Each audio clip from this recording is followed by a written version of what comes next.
అమ్మడు నీ యవ్వారం అసలు కేయసలు పెడుతుంటే కమ్మగా నీ సింగారం కసురు విసురుతుంటే పిల్లడు నా పలహారం కొసరి కొసరి తినిపిస్తుంటే మెల్లగా నీ వ్యవహారం కొసరు అడుగుతుంటే చిన్ననాడి అన్న ప్రసన అయ్యిందో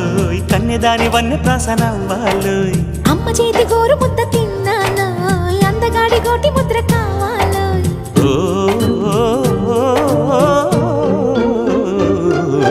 కాస్త నన్ను నువ్వు నిన్ను నేను కోరుకుంటే కోరుకున్న చోట నువ్వు నేను చేరుకున్న చోట ఉన్న దీపం మారుతుంటే ఆరుతున్న వేళ కన్నె కాలు జారుతుంటే